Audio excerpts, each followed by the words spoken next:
Hello guys, good day everyone.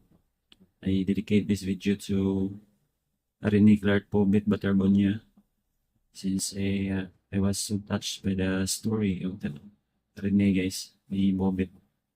Learning sa iyong mga videos, sa iyong mga reels, highlights. Nakita ko mo na kung sa siya ka maayo modula, kung sa siya ka humble, kung sa ka respectful, kung sa kabuutan ni bata guys. So, nag-wonder ta anong tibo kalibutan o tibo Pilipinas ang na-touch sa story na rin eh. Kay mostly sa ato kay nakita nato atong sarili, makarelate ta guys sa atong sarili kay ni Rene. And of course, as a ginikanan, mostly sa mga mothers, makarelate kayo may di idalin mga wad ano anak guys. So, mapunta ko sa part nga pinakasakit.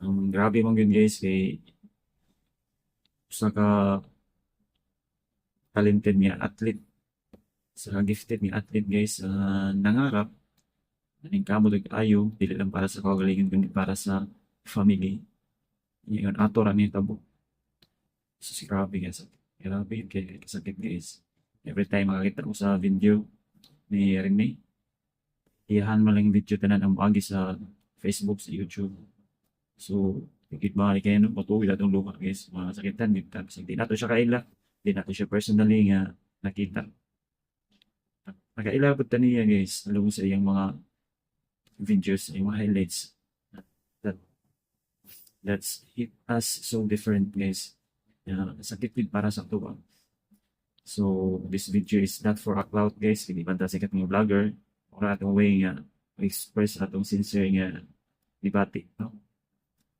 Towards kay Rene my heart is with Rene's very family guys grabe din kasakit nilang na so as you see the latest guys karon grabe no grabe ang mga tao ganing dagsa sila sa iyang haya nga kuan kay kana kay tungod kung saan ipakita niya ni Rene sa iyang pagka siya dili lang kay gifted siya talented siya sa basketball kundi grabe siya kabutan guys grabe siya magmahal sa iyang family selfless siya o niya inuna yung kagalingon ra kundi para siyang family guys learning sa mga stories ni Rene one of the deciding factor nga i-accept niya iyang scholarship offered by Ateneo de Davao is to take his younger brother along with him guys mas scholar po sa basketball so grabe selfless siya hinauna siya sa iyang bali Rene is one of a kind nana niya tanan nana yang gifted siya sa iyang physical sa iyang height sa iyang talent nga mayo kay dulang basketball kuan din siya aning kamot ko siya nag-dream siya para sa iyang family he's a dreamer guys he's a firm believer nga makapot ko niya ang dream para sa iyong family so nangarap lang siya nagkamot nagpato og singot para lang mga scholar sa eskwelahan madawa sa eskwelahan yun ato ra ni tambo niya guys so sakit kaya yung part no? I hope and I pray nga magawas nila ang justice para niya sa iyang kauban nga si Divine Adelaide so sakit kayo itabo so mag-wonder ta guys ganong daghan kayo ang nasakitan anak kay tungod sa kung sa kabuutan si Rene kung sa ka respectful he has a genuine heart with guys makita nimo sa iyang mga innocent smile ano siya butan di siya nga bata bali mag-complete package na siya no taniya tanan kuwang na lang is makabot yung pangarap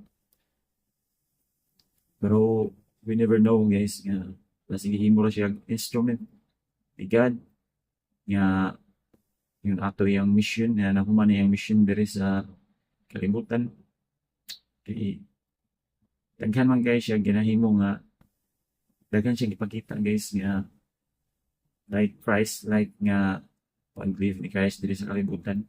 Yeah. Tanan niya ang kindness, respectful, humility, tanan nga one devotion sa iyang family guys. Grabe siya. Sagad siya mangarap, sagad siya ang iyang pagmahal sa iyang family. That part is so touching. Palit siya kawala. So, sakit kaayo sa iyang mama guys, sa iyang family. And there is one thing yan yung tatak sa sa tagtabaler ni Rene na istorya niya sa iyang video nga if yung, about sa championship guys nga giingnan niya nga hindi binibigay yan kundi kinukuha yan. Ali Rene is devoted gid siya, dedicated, hardworking student gid siya guys. Yeah. If you want something, you have to work hard for it. So grabe ang inspiration nga yang gibilin sa mga youth, sa mga younger generations nga. If you want something, you have to work hard, you have to dream, you have to work for it yun. Yeah, you have to be determined nga imong kuhaon na nakuha gid na rin nga yung pangarap niya ato siya sa Ateneo as ma-answer na-accept siya. Yun nga lang na discussion na siya nito guys. So, we never know. It's God's plan nga na yun ato siya. So sad guys sa ato guys no? Daghan kayo affected. Daghan kayo ang na-touch sa iyong story guys. I document this video no. May save sa akong YouTube channel, there is sa Facebook guys. Napunta is part of a tribute to Rene Clark Bobit Materbonia. So Rene, thank you sa imuhang memories and sa inspirations nga gihatag kanawang tanan, especially sa mga younger generations. Rest easy and fly high MVP Rene Clark Bobit Materbonia.